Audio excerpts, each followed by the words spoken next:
नफरत कोई अकेले नहीं फैलाता, पूरा का पूरा सिस्टम होता है, गैंग होता है, गिरोह होता है जो न सिर्फ नफरत को फैलाता है बल्कि नफरत फैलाने वालों के साथ भी खड़ा होता है, उनका हौसला बढ़ाता है, उनका समर्थन करता है।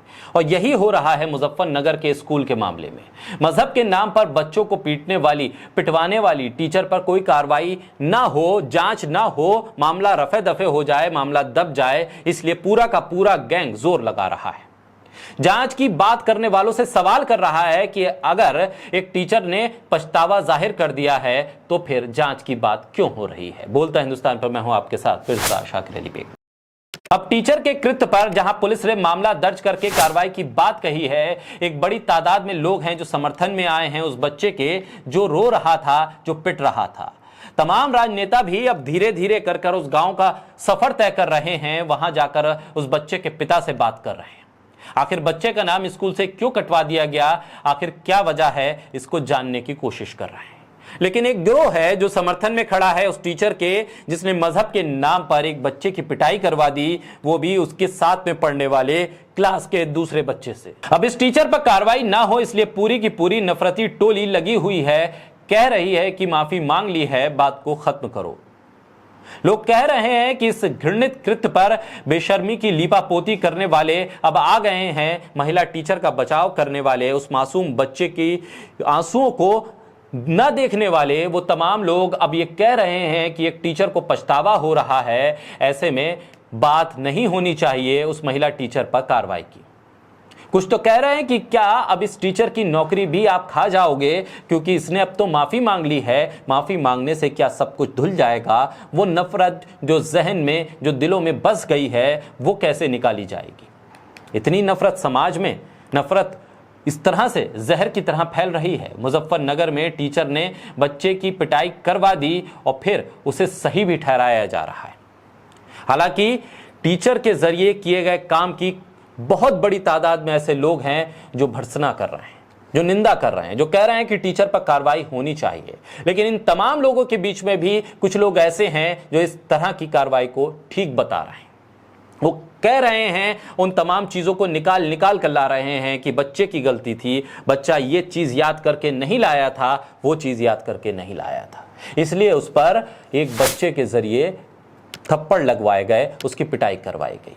महिला टीचर भी कह रही है कि मैं विकलांग हूं इसलिए उठकर नहीं जा सकती थी, इसलिए क्लास के दूसरे बच्चे से पिटाई करवा दी।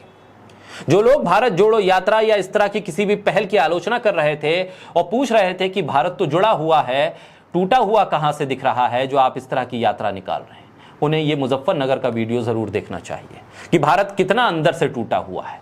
गली मोहल्लों गांव में टूटा हुआ है, सड़कों पर टूटा हुआ है, स्कूलों में टूटा हुआ है।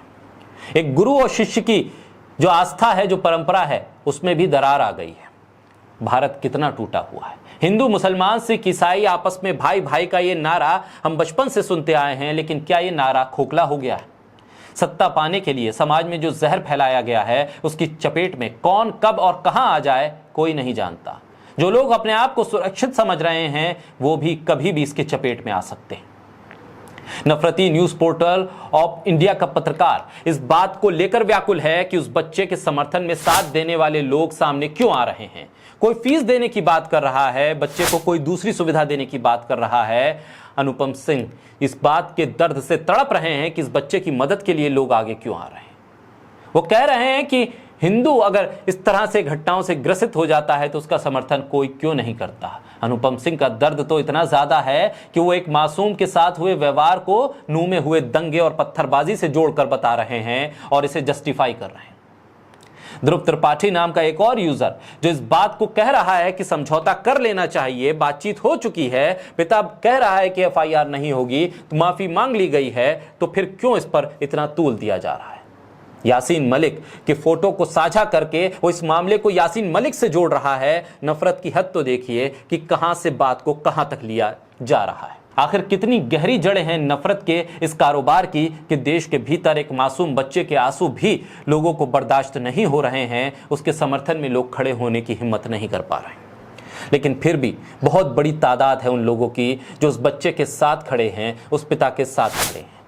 अब सवाल इस बात का है कि क्या कार्रवाई होगी, क्या कार्रवाई उसी तेजी के साथ होगी जिस तेजी के साथ दूसरे मुद्दों पर कार्रवाई होती है? आखिर राज उत्तर प्रदेश में बीजेपी का योगी आदित्यनाथ मुख्यमंत्री।